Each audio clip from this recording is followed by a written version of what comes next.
बिस्मिल्लाहिर्रहमानिर्रहीम। नाजरीन, हिस्टोरी के साथ में हूं शमशाद मागड़।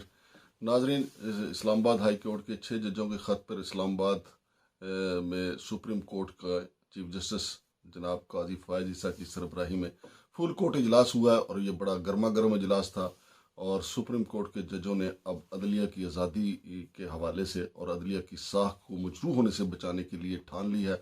मुसद्दका ज़राए का कहना है कि 2 घंटे 12 मिनट तक होने वाले इस इजलास में तमाम जजेस इस बात पे मुतफिक दिखाई दिए हैं कि अदलिया की आज़ादी को बरकरार रखने के लिए बड़े अहम इक़दाम करने होंगे। और इस हवाले से नाज़रीन, ये खबर भी सामने आई है कि वज़ीर आज़म ने बीच बचाव करवाने के लिए बीच में आने का फ़ैसला किया है। और वज़ीर आज़म जो है वो जुमेरात को चीफ जस्टिस काजी फ़ायज़ ईसा से मुलाकात करेंगे। अगरचे वकुला की बड़ी तादाद जो है इस मुलाकात को अच्छा शगुन करार नहीं दे रही है, चूँकि ये अदलिया का मामला है और अदलिया का मामला जो है वो वकुला, बार्स और आला अदालतों के जज ही हल कर सकते हैं। चूँकि पिछले कुछ अरसा से मातहत अदलिया फिर आला अदलिया के हवाले से खबरें आ रही थी कि उन पर बड़ा दबाव है, मर्जी के फैसले हासिल किए जा रहे हैं। तो इस्लामाबाद हाई कोर्ट के 6 जजों ने ये सारा पंडोरा बॉक्स ही खोल दिया है कि किस तरीके से एक जज के बेडरूम में USB लगा के, डिवाइस लगा के उसकी प्राइवेट वीडियो बनाई गई और फिर एक जज पे इतना दबाव डाला गया कि उसको हॉस्पिटल जाना पड़ा। और फिर टेरियान केस का हवाला दिया गया है कि जिसको 2-1 की अक्सरियत से रद्द कर दिया गया था, फिर उसको ज़बरदस्ती बहाल करवाया गया। और उसके साथ साथ कुछ और मातहत अदलिया के फैसले भी और फिर इस्लामाबाद हाई कोर्ट के फैसलों का भी हवाला दिया गया है। तो नाज़रीन, इस पे फुल कोर्ट का इजलास आज बुलाया था चीफ जस्टिस ने। और उसमें कुछ जजों का ये ख्याल है कि इस्लामाबाद हाई कोर्ट चूँकि बज़ाते खुद एक आइनी इदारा है, लिहाजा इस्लामाबाद हाई कोर्ट के जजों को इसके ऊपर एक बेंच बना के फैसला करना चाहिए। लेकिन चूँकि उस ख़त में लिखा गया है, जो इस 6 जजों ने लिखा था कि हमने अपने चीफ जस्टिस को ख़त 2023 में भी लिखा, 2024 में भी लिखा, लेकिन उन्होंने कोई एक्शन नहीं लिया। इसके बाद उन्होंने ये ख़त जो है वो सुप्रीम जुडिशल काउंसिल को लिखा, लेकिन ये ख़त जो है वो उसमें सब कुछ कह दिया गया, सारे राज अफशा कर दिए गए, लेकिन साथ ही बारीकी के साथ बाहर निकलने का रास्ता भी इन 6 जजों ने रखा है कि हमें सुप्रीम जुडिशल काउंसिल और सुप्रीम कोर्ट ऑफ पाकिस्तान हमारी रहनुमाई करे कि हमें इन हालात में क्या करना चाहिए। अब गेंद जो है वो सुप्रीम कोर्ट के कोर्ट में है, सुप्रीम कोर्ट ने फैसला करना है। और वज़ीर आज़म जो है इस सिलसिले में, चूँकि आज सारा दिन इस्लामाबाद में बड़ी गर्मा गर्मी रही है, अगरचे ठंडी हवाएं चलती रही, बूंदाबांदी भी हुई, लेकिन जो ही Islamabad bar association, Islamabad bar council और इस्लामाबाद डिस्ट्रिक्ट बार एसोसिएशन के नुमाइंदों ने एक बड़ी पुरहजूम प्रेस कॉन्फ्रेंस की और उन्होंने कहा कि हम जजों की तरफ देख रहे हैं, जज जो फैसला करेंगे उसके बाद वकला जो हैं अदलिया की आज़ादी के लिए बाहर निकल खड़े होंगे।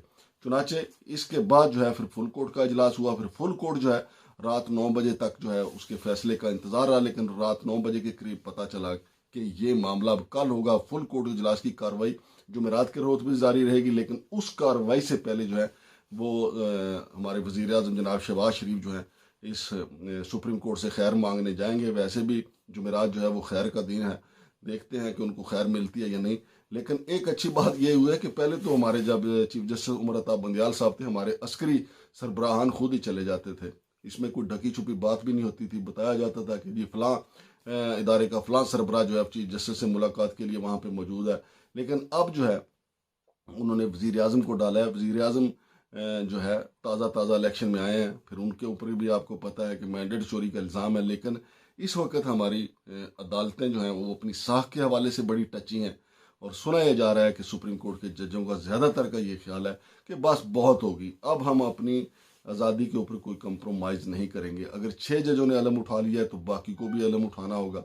लेकिन कुछ जजों का ख्याल है कि हमें तहम्मुल का मुजाहरा करना चाहिए, और जो तहम्मुल का मुजाहरा करने का कह रहे हैं कि वो ज़ाहिर है कि वो भी देखते हैं। और इसमें कोई शक भी नहीं है कि जजों के भी ताल्लुकात गेट नंबर 4 से हैं, सियासतदानों के भी गेट नंबर 4 से हैं, ये सारी एक दूसरे के साथ मेहरबानियाँ होती हैं। लेकिन इस तरीके से, जिस तरीके से बताया गया ख़त के अंदर, इस तरीके से फैसले हासिल करना और फिर 45 साल के बाद मानना कि जुल्फ़िकार अली भुट्टो का अदालती कत्ल था और अब इमरान खान के हवाले से फैसले करवाना, और फिर क्या अब 90 साल बाद हम मानेंगे कि किस तरीके से दबाव डाला गया। तो लिहाजा उम्मीद की जानी चाहिए कि इन 6 जजों के इस खत से एक अच्छाई की जो है वो एक नई रोशनी की किरण जो है वो फूटेगी और यकीनन हमारे अस्करी इदारे, जज साहबान, सियासतदान जो हैं वो अपनी अपनी रेड लाइन मुकर्रर करेंगे और एक दूसरे के मामलात में मुदाखलत से बाज आ जाएंगे। लेकिन अफसोस के साथ कहना पड़ता है कि मुस्लिम लीग नून जो है उसका मौक़िफ़ सामने आया, वो शौकत अजीज़ सिद्दीकी के इल्ज़ामात को दुरुस्त समझती है, लेकिन इन 6 जजों को कहती है कि जी इनका ज़मीर अब क्यों जागा है।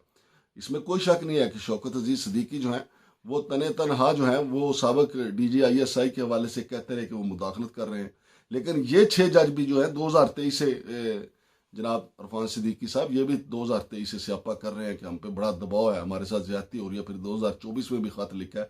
लेकिन ये अगर सुप्रीम जुडिशल काउंसिल में मामला गया या जैसा कि मुतालबा किया गया है कि जुडिशल कन्वेंशन बुलाया जाए, जो भी हुआ या फुल कोर्ट हुआ और ओपन फुल कोर्ट हुआ जैसा कि आजकल लाइव सुप्रीम कोर्ट का मामला दिखाया जाता है, तो बहुत खौफनाक इंकशाफात होंगे। लेकिन इस्लामाबाद में आज का दिन बड़ा अहम है। बुध और जुमेरात की दरमियानी रात जो है आज रात जगह है।